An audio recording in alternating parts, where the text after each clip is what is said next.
Hello, मी गर्भपिशवी बोलतेय. मी गर्भाशय, स्त्रीच्या ओटीपोटातला छोटासा अवयव.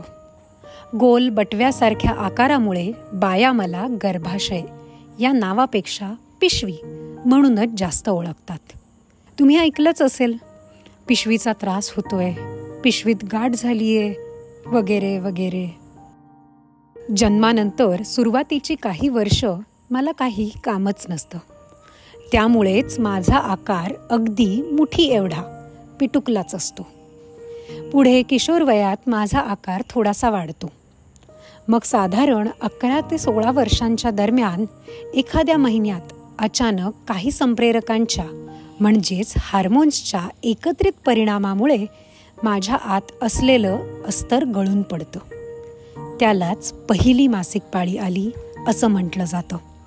त्यानंतर मग साधारण दर महिन्याला याच हार्मोन्सच्या खेळामुळे एक बीज तयार होतं. या बीजांचं शुक्राणूंशी संयोग होऊन फलन झाल्यास तयार झालेल्या गर्भाला रुजवून घेण्यासाठी तरारून आलेलं माझ्या आतील अस्तर गळून पडतं. त्याबरोबर काही रक्तस्राव होतो. तीच असते मासिक पाळी. म्हणूनच मासिक पाळीला क्राय ऑफ युटेरस असंही म्हणतात.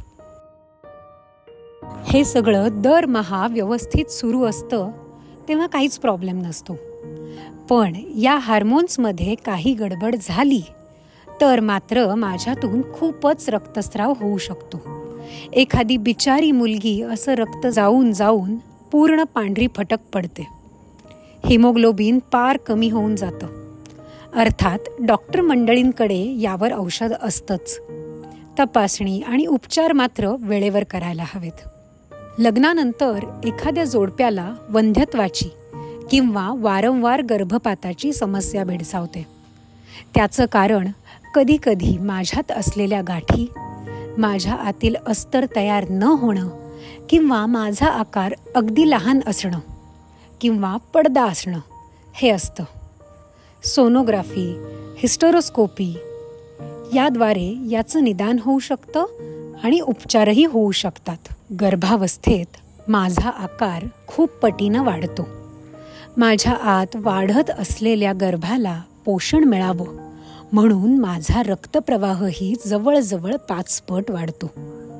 याचमुळे गर्भपातादरम्यान नैसर्गिक प्रसूती किंवा सिझेरियन दरम्यान कधीकधी अत्यंत जास्त प्रमाणात रक्तस्राव होऊन स्त्रीच्या जीवालाही धोका निर्माण होऊ शकतो. गर्भनिरोधक म्हणून बसवली जाणारी कॉपर टी सारखी साधने मस्त माझ्यात वर्षानुवर्ष पहुडतात. ती मला मदतच करतात, कारण त्यामुळे विनाकारण नको असलेली गर्भधारणा होऊन गर्भपाताची वेळ येत नाही. मला जखम होणं, खरवडून काढलं जाणं यामुळं टाळलं जातं.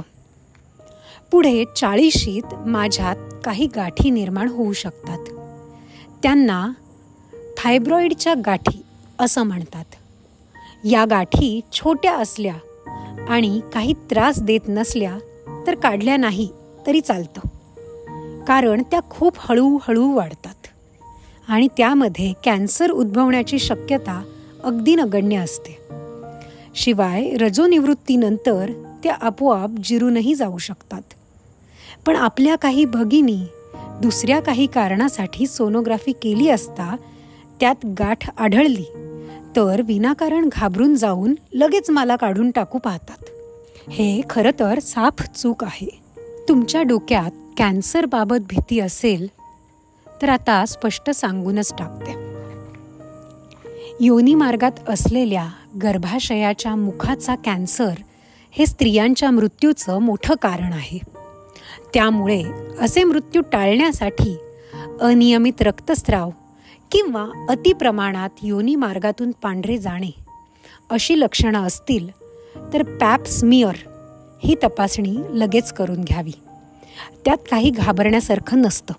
तुमचे स्त्रीरोगतज्ञ हळूवारपणे गर्भाशय मुखाला खरवडून तिथल्या काही पेशी घेतात आणि दुर्बिणीतून तपासणीसाठी पाठवतात.